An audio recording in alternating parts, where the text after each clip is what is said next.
2 Timóteo, capítulo 3, verso 14 até o versículo de número 17. Diz o seguinte: irmãos e irmãs, palavra do nosso Deus. Tu, porém, permanece naquilo que aprendeste e de que foste inteirado, sabendo de quem o aprendeste, e que, desde a infância, sabes as sagradas letras que podem tornar-te sábio para a salvação pela fé em Cristo Jesus.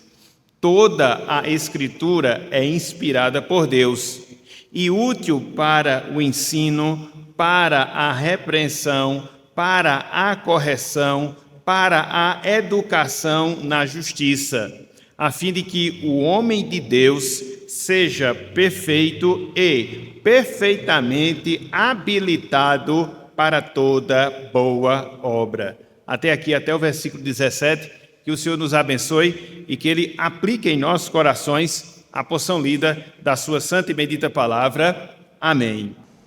Meus irmãos, minhas irmãs, eu queria iniciar a nossa aula, a nossa lição na manhã de hoje, fazendo uma pergunta que parece ser básica e, de certa forma, uma resposta até fácil para nós que somos cristãos, até porque nós já estamos habituados com esse tema, mas muitas vezes um grande desafio para nós, sobretudo nos dias que nós estamos vivendo. E a pergunta é: a Bíblia, ela é confiável? As Escrituras Sagradas, elas são confiáveis? A gente sabe, e a experiência nos ensina acerca disso, que essa pergunta, comumente, ela é feita, sobretudo por aquelas pessoas que não têm o temor de Deus, que não têm o temor do Senhor em seus corações. E muitas vezes elas chegam para nós e nos perguntam, muitas vezes elas chegam para nós e nos questionam: como confiar? Como crer? Como descansar em um livro que foi escrito por homens falhos e pecadores, até porque todo ser humano assim o é. Uma vez que os homens são falhos, uma vez que eles são pecadores, como é que a gente pode confiar naquilo que eles escreveram, ter como a nossa norma de fé, a nossa norma de prática, de fato repousar a nossa confiança? Então, via de regra, a gente escuta, a gente ouve as pessoas fazendo, inclusive até a nós mesmos, esse tipo de pergunta, esse tipo de questionamento. É interessante porque quando você analisa esse questionamento, se a Bíblia ela é confiável, acompanha, irmãos e irmãs, o povo de Deus, ao longo da sua história, ao longo da sua trajetória aqui neste mundo. Contudo, para este questionamento, para esta pergunta, a resposta ela é muito clara, ela é muito transparente. Sim, sim, sim, podemos crer na Bíblia. Por quê? Porque a Escritura Sagrada, ela foi inspirada por Deus, inspirada pelo Senhor. A resposta é essa e não outra mais. A doutrina da inspiração das Escrituras, irmãos e irmãs, é o alicerce, é a base. É a base para toda a religião cristã, para todo o cristianismo. Porque conforme nós sabemos, e nós temos experiência disso, nós somos cristãos, fazemos parte da religião cristã, e a religião cristã ela é formada por um conjunto de crenças, por um conjunto de valores, e essas crenças, esses valores, eles são respaldados por quê? Ou por quem? Pela Bíblia, pelas Escrituras Sagradas. Então, se você duvidar que a Bíblia ela não tem ou que ela tem origem divina, se você põe em xeque a origem divina das Escrituras como sendo o livro de Deus, como consequência, automaticamente você vai pôr em xeque todas as suas crenças, todos os seus valores. É por isso que essa doutrina, que nós chamamos de inspiração da Escritura, ou inspiração da Palavra de Deus, ela é fundamental, porque sobre ela repousa todo o cristianismo, toda a religião cristã, no que diz respeito às nossas crenças, no que diz respeito aos nossos valores, no que diz respeito àquilo que nós devemos crer, no que tange aquilo que nós devemos fazer enquanto povo de Deus aqui neste mundo. Então, meus irmãos, minhas irmãs, a gente deve sempre partir do pressuposto que a Bíblia, a Escritura Sagrada, ela não é um livro comum, não jamais. É um livro inspirado por Deus.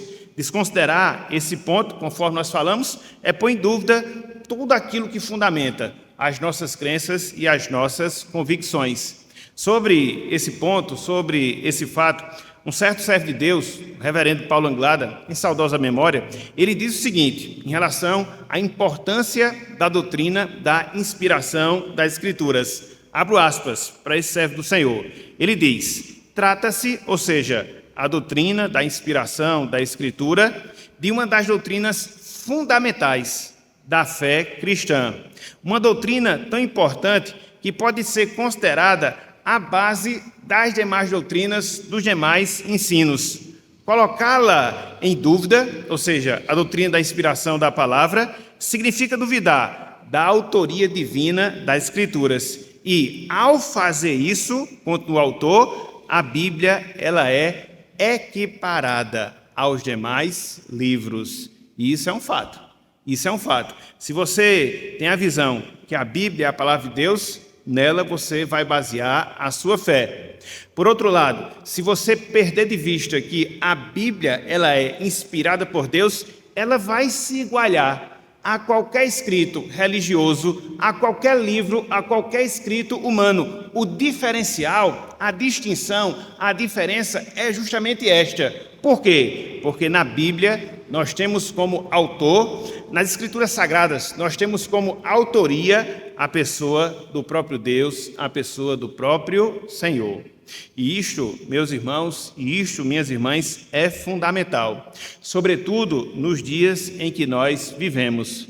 Por quê? Porque não são poucos, mas não são poucos mesmos aqueles que desconsideram a Bíblia como palavra de Deus. E eles estão em todas as partes. Essas pessoas estão em todos os lugares. Inclusive, pasmem entre aqueles que professam ser cristãos, entre aqueles que compõem, pelo menos em termos visíveis, a Igreja de Cristo. Por quê? Porque muitas vezes as pessoas, até muitas delas, que se dizem cristãs, não têm essa percepção, não têm essa convicção, não têm essa crença de que a Bíblia de fato é a palavra de Deus. Algumas dizem, não, a Bíblia ela apenas contém a palavra de Deus, mas ela não é toda a palavra de Deus. Parece uma coisa sem sentido, parece uma coisa insignificante, mas é importante. Não, a Bíblia em sua inteireza, ela é sim palavra de Deus. Outros, por sua vez, dizem que a Bíblia ela se torna a palavra de Deus a partir da minha experiência religiosa, a partir da minha experiência com Deus. Um outro engano, um outro equívoco, a Bíblia vai ser a palavra de Deus em todas as circunstâncias, em todos os momentos. Por isso, meus irmãos, por isso, minhas irmãs, é indispensável nós podemos estudar um tema como esse. É indispensável nós podemos aprender essa matéria. É indispensável nós podemos ter bases muito sólidas, muito rígidas em relação a esse assunto, para que jamais a nossa fé, a nossa confiança, as nossas convicções, elas venham ser ruídas ou elas venham desmoronar. Então, no dia de hoje, na nossa aula de hoje, a gente vai trabalhar esse tema, inspiração das Escrituras. Na verdade, não só hoje. Essa aula ela vai ser dividida em duas partes. A gente vai começar hoje e a gente vai terminar domingo que vem, dada a importância do assunto. Então, o nosso objetivo dentro dessa aula, dentro desse estudo, é mostrar que, diferentemente de qualquer escrito que a gente possa ter, a Bíblia ela tem autoria divina. Deus é o autor da sua palavra. Ou, em outras palavras, a gente vai estudar como a Bíblia foi escrita, o que foi que Deus fez, qual foi o processo que Ele utilizou, como foi que Ele atuou, para que assim Ele pudesse registrar a sua verdade de acordo com aquilo que nós temos escrito em nossas Bíblias. Então, é sobre esse tema, é sobre esse assunto que a gente vai deter a nossa atenção na manhã de hoje. Então, eu queria que, primeiramente, nós definíssemos, nós conceituássemos o que é inspiração das Escrituras. conforme nós falamos, é uma doutrina fundamental, é uma doutrina-chave para o cristianismo. Se você professa ser cristão, se você professa fazer parte da Igreja de Deus, a primeira coisa que você tem que proclamar, declarar, é esse fato: eu creio que a Bíblia ela é a palavra de Deus, eu creio que a Bíblia ela é inspirada por Deus. Então a gente precisa saber o que é isso. A gente precisa trazer conceitos, a gente precisa entender esse significado e como ele se aplica diretamente à palavra de Deus. Quando a gente fala, meus irmãos, minhas irmãs, essa palavra inspiração, esse termo inspiração, a gente percebe que, via de regra, é um termo mal utilizado no nosso tempo. Por quê? Geralmente, quando você vê as pessoas falando, fulano de tal está inspirado, fulano de tal está inspirado, associa esse fato de ele estar inspirado com ele ser capacitado, fazer alguma coisa, ter algumas qualidades, possuir algumas características. Para quem pertence, por exemplo, ou para quem gosta do mundo futebolístico, quando uma determinada pessoa joga bem, faz 1, 2, 3 gols, geralmente se diz, fulano de tal hoje estava inspirado. Mas não é nesse sentido que a gente deve entender inspiração. Sobretudo quando a gente estuda as Escrituras Sagradas, sobretudo quando a gente estuda a palavra do Senhor. Em termos gerais, irmãos e irmãs, inspiração bíblica significa dizer que a Bíblia ela tem origem divina, ela tem origem em Deus. Ou seja, Deus, ele é seu autor. Então, se você quiser ter uma definição mais curta, se você quiser ter uma definição mais breve acerca da inspiração, o conceito que você deve apresentar é justamente esse. Inspiração nada mais é do que explicar a origem divina das Escrituras Sagradas. Mas, se a gente quiser uma definição mais detalhada, se a gente quiser um conceito mais específico do que seja inspiração, e aqui eu trouxe um, para que a gente possa assim pensar. A gente pode dizer, no sentido mais detalhado da palavra, que a inspiração da Bíblia é a influência, veja, a influência sobrenatural do Espírito de Deus sobre os homens separados por Ele mesmo, ou seja, separados por Deus, a fim de quê? A fim de registrarem de forma inerrante, de maneira suficiente, toda a vontade de Deus, constituindo-se assim a única fonte e norma de todo o conhecimento cristão, de todo o conhecimento acerca das coisas de Deus. Então veja como você já tem uma visão mais aprofundada. Veja como o seu conhecimento já se aprofunda quando você parte desse pressuposto. Por quê? Na inspiração você percebe a influência do Espírito Santo sobre os autores da Bíblia, para que eles pudessem escrever não as suas próprias palavras, mas que eles pudessem escrever aquilo que Deus havia determinado pela inspiração e que aquilo que eles escrevessem pudessem se constituir na nossa única norma de crença, norma de convicção, norma de valor em termos daquilo que Deus quer de nós e da forma como Deus se apresenta. Então, quando você pensa em inspiração, você deve pensar nisso, a ação sobrenatural, fora do natural, daquilo que Deus fez no passado, através de homens escolhidos, para que esses homens eles pudessem ser instrumentos do próprio Deus e assim eles pudessem registrar, como a gente diz na linguagem popular, o preto no branco, a vontade de Deus para as nossas vidas. Porque com a inspiração, meus irmãos, minhas irmãs, a gente observa justamente isso, a atuação divina e a participação humana na composição da palavra de Deus. Para você ter uma ideia, a Bíblia ela foi escrita por mais de 40 pessoas diferentes. Essas pessoas elas foram movidas pelo Espírito Santo, de tal forma, de tal maneira, que tudo que elas registraram constitui-se na revelação autoritativa de Deus.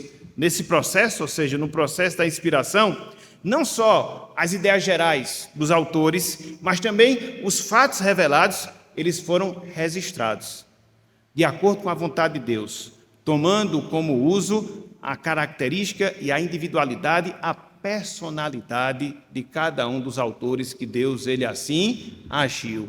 Porque às vezes as pessoas pensam que dentro da inspiração Deus tomou de tal forma as pessoas que de maneira mecânica elas escreveram tudo aquilo que Deus queria que elas escrevessem. Não, Deus usou cada uma delas, dentro do seu conhecimento, dentro das suas características, dentro das suas personalidades, para que, usando essas coisas, Deus pudesse, através delas, registrar a sua vontade.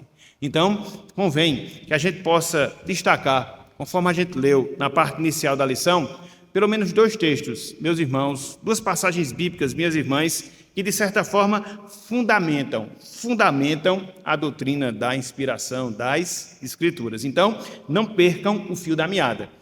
Falar na Bíblia como inspirado significa na prática dizer que a Bíblia ela tem origem divina.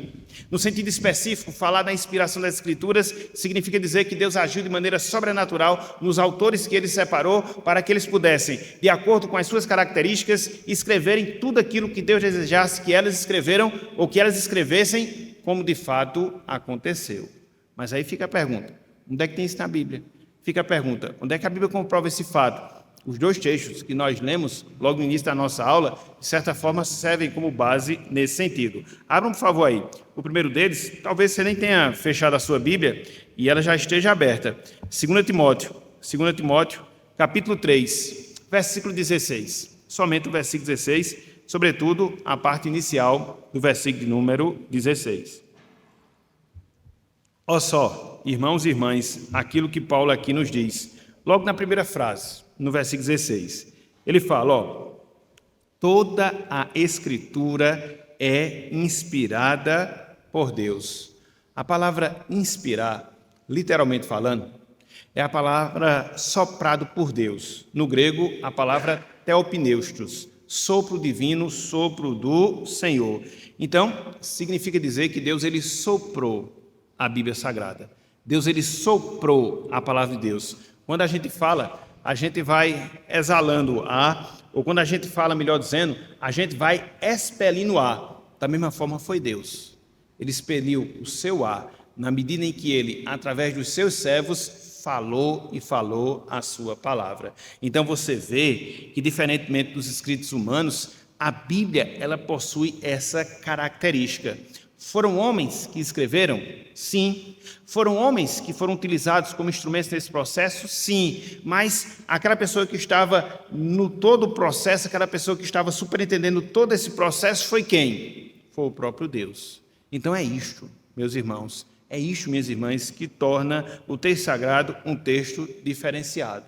É a voz de Deus, é a palavra do Senhor, é a sua fala aos nossos corações, usando sim pessoas nesse propósito, usando sim pessoas nessa finalidade, mas Deus agindo de tal maneira que Ele fosse soberano nesse processo e que Ele conduzisse todo esse processo de tal forma que o resultado final fosse a sua verdade, a sua vontade, registrada para cada um de nós. É por isso que a gente deve ter maior apreço em relação à Bíblia. É por isso que a gente deve ter o maior respeito em relação às Escrituras Sagradas. Nós não temos diante de nós um livro comum. Nós não temos diante de nós um livro que foi fruto da produção humana, da capacidade humana, não.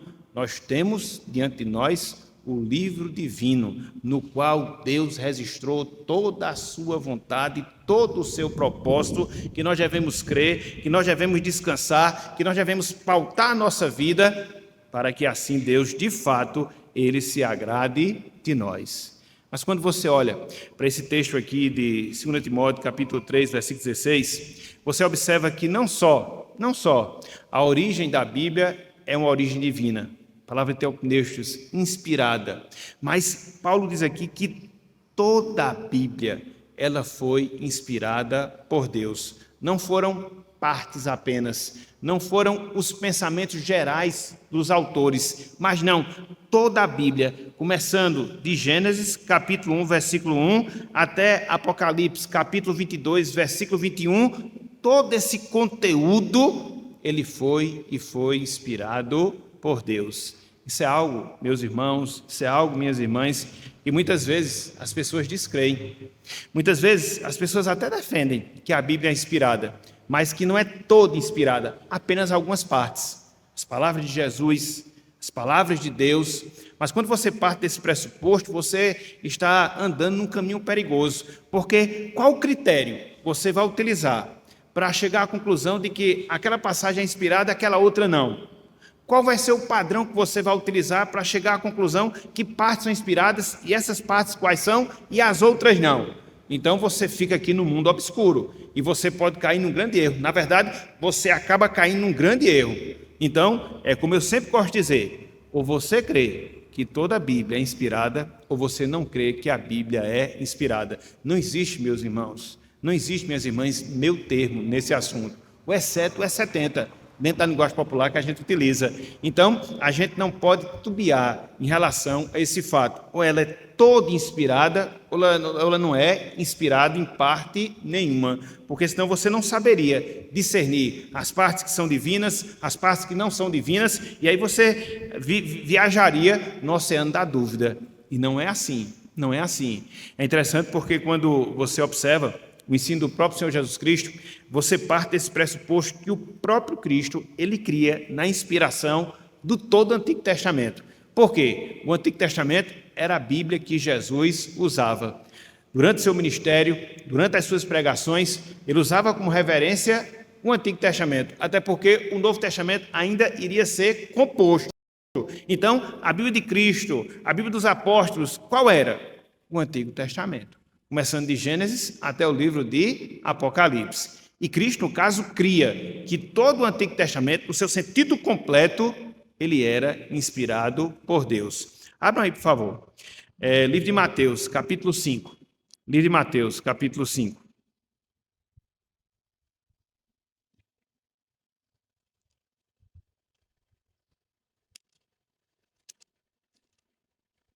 Versículo 18. Isso, Mateus, capítulo 5, versículo 18.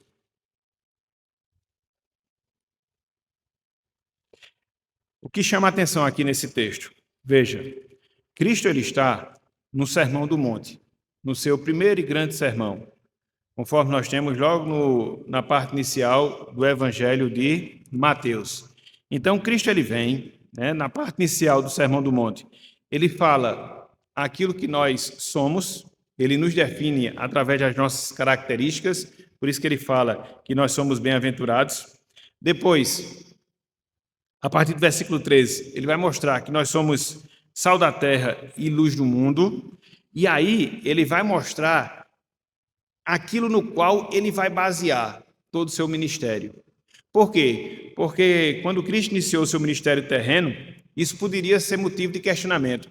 Mas será que esse novo rabi, será que esse mestre vai desfazer daquilo no qual nós mantínhamos as nossas convicções, no caso, o Antigo Testamento, ou não? Então veja que logo na parte inicial do Sermão do Monte, Cristo, ele, vamos assim dizer, acalma o coração das pessoas, mostrando que o seu ministério não seria pautado por regras novas, mas o seu ministério seria pautado por aquilo que Deus já havia inspirado lá no Antigo Testamento.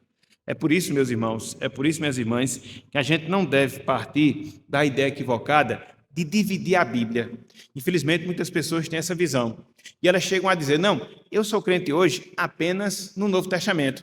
Eu vivo um período chamado período de graça. Essa questão do Antigo Testamento é a lei, já passou. Não, porque se ela tivesse passado, Cristo não tinha falado isso que ele vai falar agora. Se ela tivesse passado, Cristo não tinha baseado seu ministério no Antigo Testamento. Os apóstolos, eles não tinham baseado seu ministério no Antigo Testamento. Então, a gente deve olhar para a Bíblia, conforme a gente gosta de dizer, como uma unidade.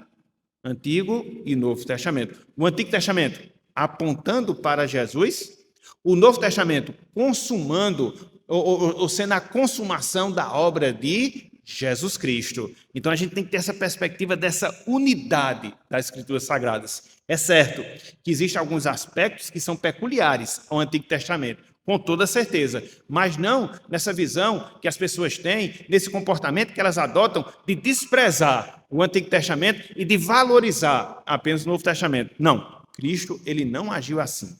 E por que ele não agia assim? Porque ele mesmo falou. Olha só, Mateus, capítulo 5, versículo 17, versículo 18. Que aí você tem a ideia completa de Jesus. Diz o seguinte, Não penseis que vim revogar, ou seja, deixar de utilizar a lei ou os profetas. Não vim para revogar, vim para cumprir. Veja que ele aqui não trata o Antigo Testamento com desdém. Ele parte do pressuposto que o Antigo Testamento é divino.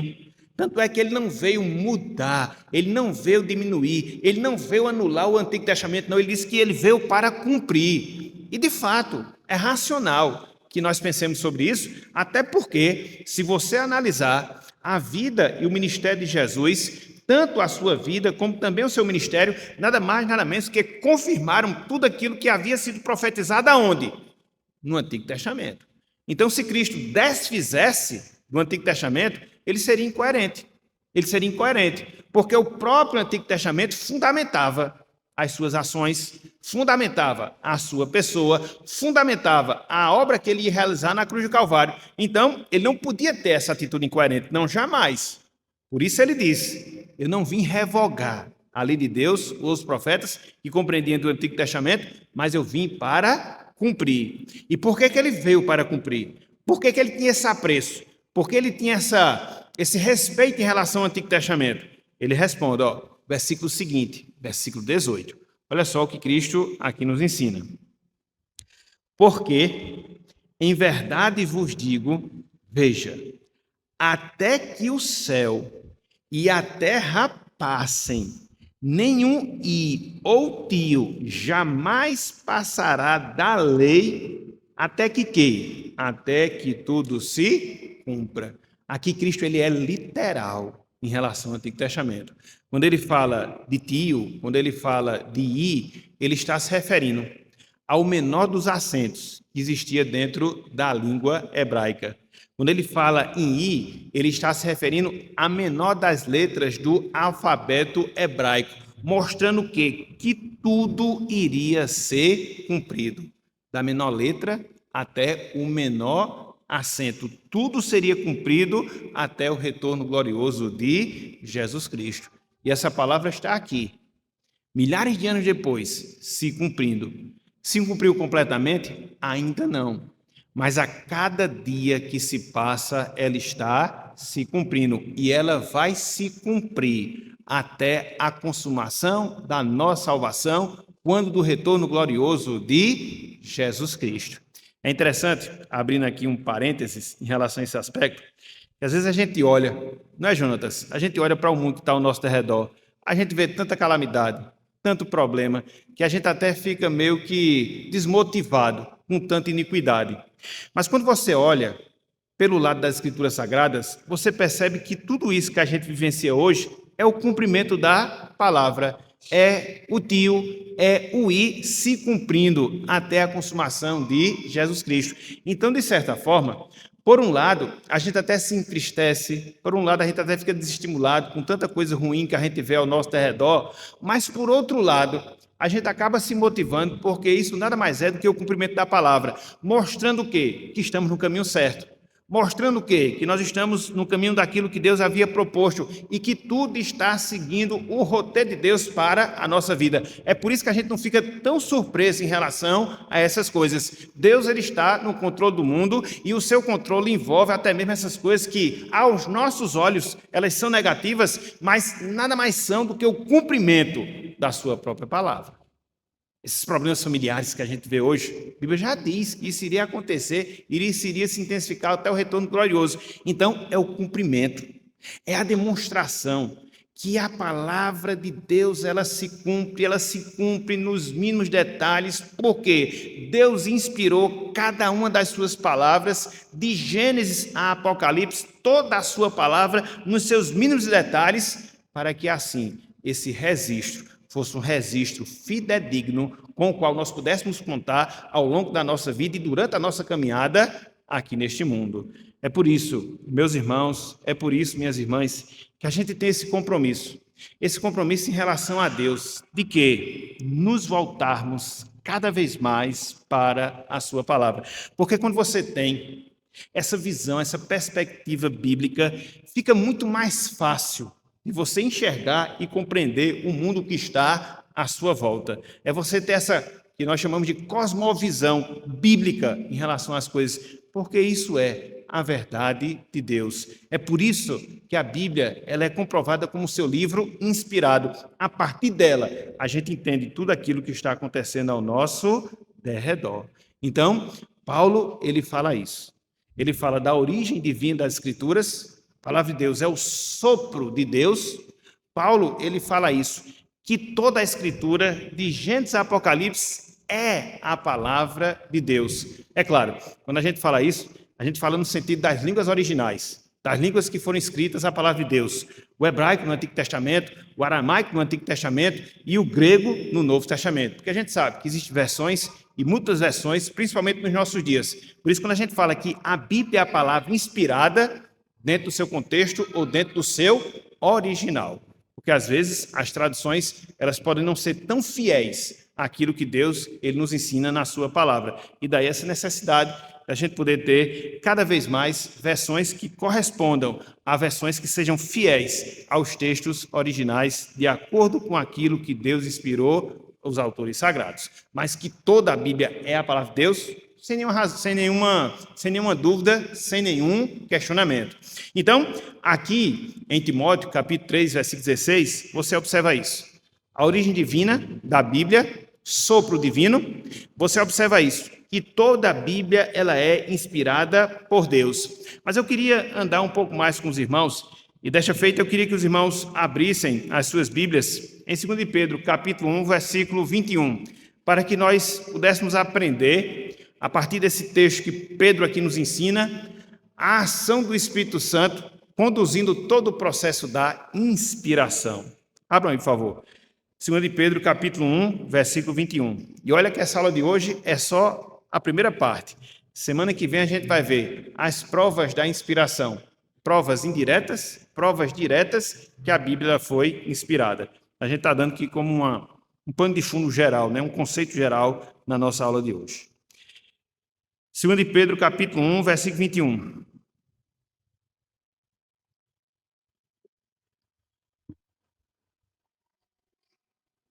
Olha só o que Pedro aqui nos ensina, meus irmãos. Isso desfaz, pelo menos no primeiro momento, a acusação. Não, a Bíblia é produto da vontade humana. Não, a Bíblia é produto da instrumentalidade humana. Deus usou os homens como instrumento, mas o autor é Deus. Então, é uma palavrinha que faz toda a diferença aí, detalhe que faz toda a diferença. Olha só, 2 de Pedro, capítulo 1, versículo 21, ele diz, porque nunca jamais, veja como Pedro daqui se dirige, nunca jamais, qualquer profecia foi dada por vontade humana. Então, a Bíblia não é o fruto do desejo humano para poder escrever aquilo que o coração humano desejasse escrever. Isso fica tão fácil, né, meus irmãos, de ser comprovado. Porque, suponhamos, se você fosse fazer uma bibliografia da sua vida, e as pessoas geralmente fazem bibliografias das suas vidas. Geralmente, quando isso acontece, as pessoas elas ocultam as partes negativas. As partes negativas relacionadas à sua vida, em termos de circunstância, em termos de comportamento. A Bíblia não. Ela fala dos erros, inclusive dos erros dos grandes servos de Deus. Veja o caso de Davi. Davi ele é tido na Bíblia como um homem segundo o coração de Deus. O próprio Deus faz essa afirmação em relação a ele. Mas a gente vê no registro bíblico que os erros de Davi não ficaram ocultados. Não, pelo menos em 2 momentos. Isso aconteceu. Então, se Davi fosse o autor do próprio livro, como fosse fruto da sua vontade, não, isso aqui eu não vou colocar não, porque isso aqui é negativo, as pessoas vão ter uma visão errada de mim. Mas não, quando é Deus superintendendo todo esse processo, isso não acontece. Ele usa os homens para falar toda a verdade de Deus. Então, é isso que Pedro fala aqui. Nenhuma profecia da Escritura, nunca jamais, ela foi dada por vontade humana. Não foi o homem que esteve na cabeça do processo, mas Deus que esteve gerindo todo esse processo. E como é que Pedro aqui ele complementa a sua ideia? Olha só. Entretanto, ele já muda aqui a visão. Veja, homens santos falaram da parte de Deus, movidos pelo Espírito Santo. Eles falaram mas eles falaram movidos pelo Espírito Santo. Eles escreveram, mas eles escreveram movidos pelo Espírito Santo. Essa palavra aqui, mover, que Pedro usa, ela tem um significado todo especial. Era uma palavra que era utilizada no mundo náutico, no mundo das navegações, indicando a ação que lá no tempo do apóstolo Pedro, e também hoje nos barcos à vela, a ação do vento, ela realiza sobre a vela do barco. Que é no sentido de quê? De direcionar. Porque hoje você tem barcos que são movidos a motor e barcos movidos a vela. Então, quando é a vela, ele vai ficar sempre dependendo de quê? Da ação do vento, da direção do vento. Então, é algo invisível, mas a gente vê os barcos se movimentando. Da mesma forma foi a ação do Espírito Santo nos autores sagrados. De maneira invisível, sobrenatural, espiritual, Deus os usou para que eles pudessem escrever a palavra do Senhor. Nada daquilo que eles escreveram fugiu àquilo que Deus havia determinado. Deus usou as suas qualidades? Sim. As suas peculiaridades? Sim. Mas por trás estava a ação soberana de Deus. É por isso que Pedro diz aqui, que eles foram movidos pelo Espírito Santo.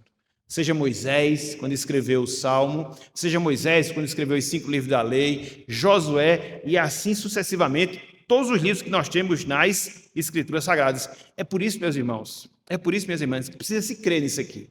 É por isso que inspiração das Escrituras Sagradas, ela é uma comprovação da nossa fé. O homem natural não consegue ter essa percepção. O homem natural não consegue ter essa convicção. Essa convicção, ela é exclusiva daquelas pessoas que têm o Espírito Santo habitando em seus corações. É por isso que é uma peculiaridade exclusiva nossa. E é uma matéria preciosíssima para nós que somos cristãos. A Bíblia é inspirada por Deus. Então, quando a gente fala essa palavra inspiração, ela traz consigo toda essa importância, todo esse mistério, vamos assim dizer, envolvido dentro desse processo, de maneira sobrenatural, de maneira miraculosa, Deus, ele agindo em cada um dos autores, ao longo de toda a história da composição da Bíblia, milhares de anos, para que assim nós pudéssemos ter acesso a esse livro que é inspirado por Deus. Então, o Espírito Santo, ele é o agente. Ele foi o agente no processo da inspiração.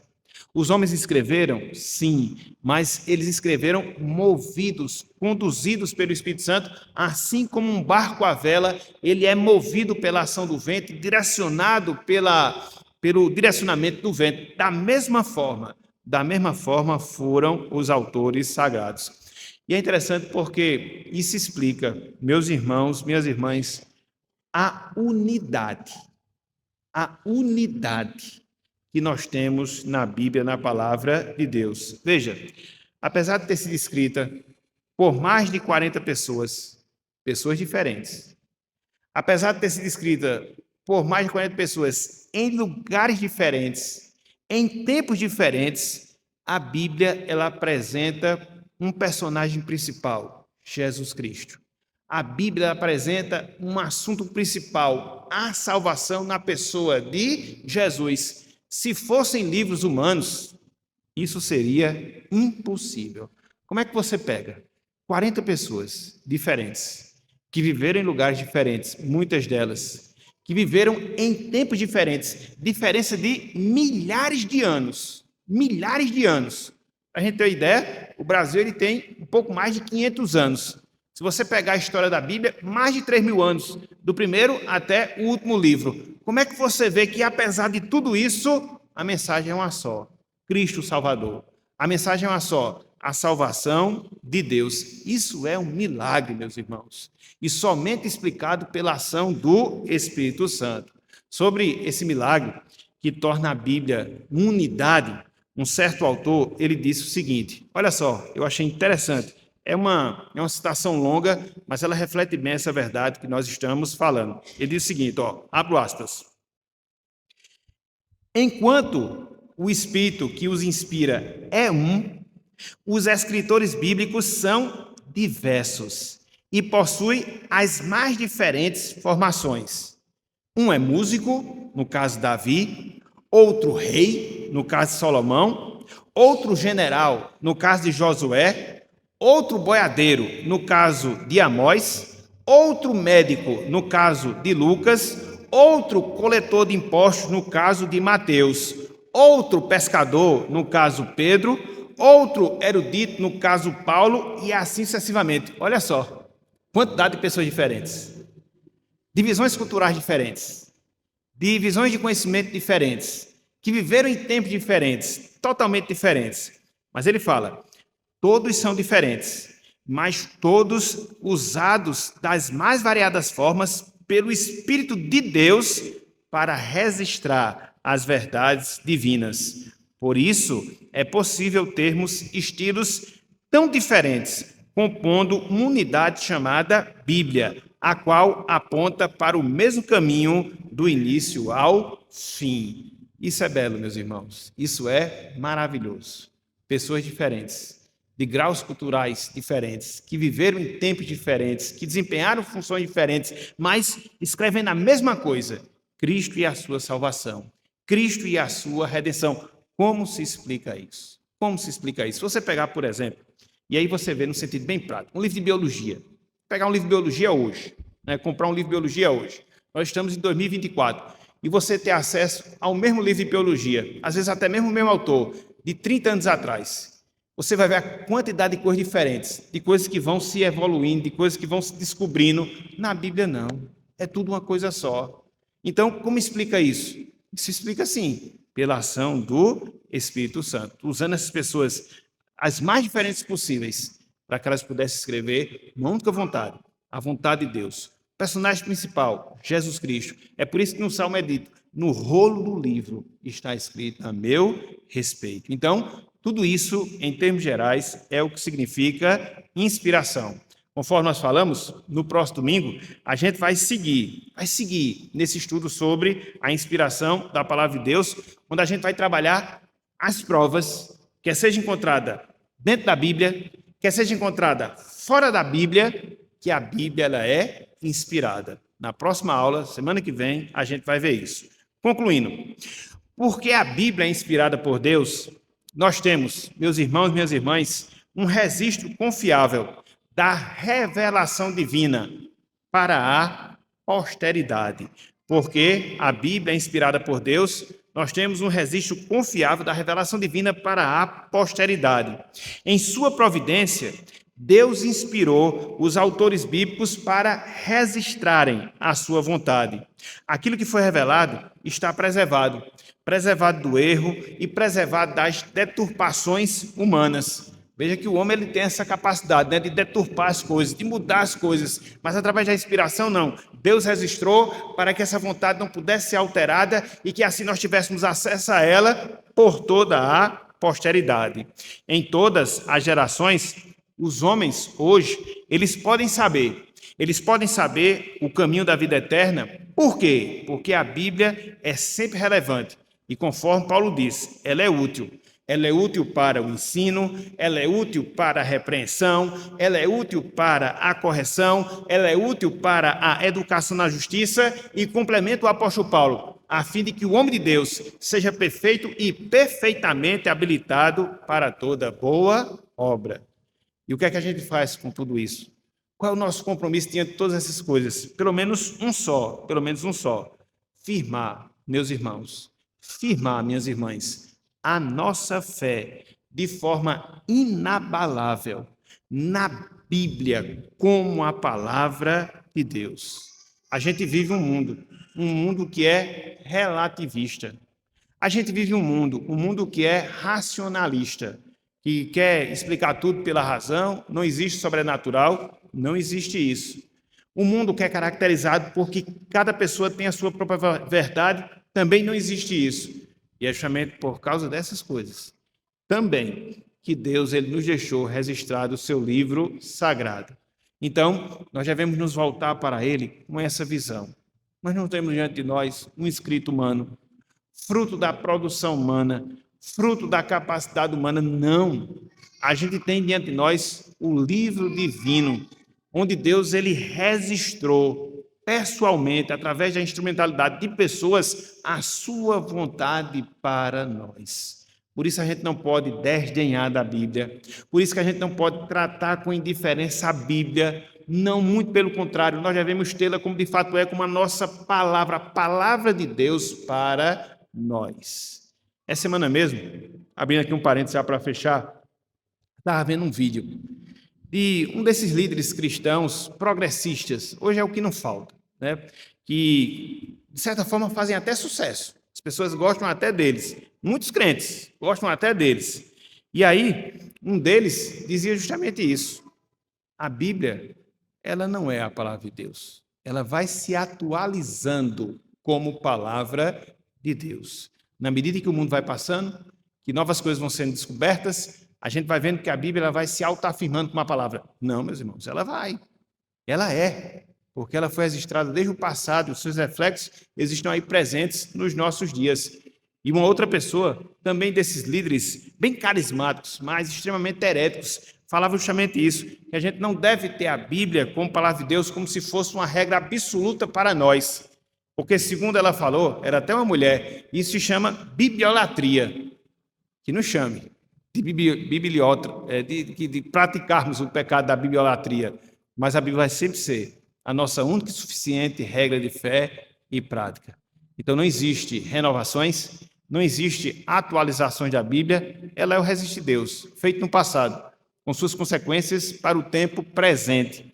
E aí nós devemos ter cada vez mais, conforme nós falamos, esse apreço, essa fé, essa firmeza e firmarmos a nossa esperança na firme palavra de Deus. Não nos enganemos. Vivemos num mundo que é oposto à verdade de Deus. Continuaremos a viver num mundo que será sempre oposto à palavra de Deus. Mas entre as visões atuais, entre as visões humanas, que fiquemos, sim, sempre fiquemos com aquilo que Deus nos deixou registrado, que está justamente na sua palavra para todos nós. Então, meus irmãos, minhas irmãs, que Deus ele nos abençoe, que Deus ele aplique a sua palavra no nosso coração. E apesar de ser algo que, de certa forma, a gente já sabe, mas que a gente possa afirmar ainda mais a nossa fé, a nossa convicção nessas verdades. Repito, sobretudo no mundo relativista, repito, sobretudo no mundo racionalista que nós vivemos. Que Deus nos abençoe e que Ele aplique a sua santa palavra em nossos corações. Amém.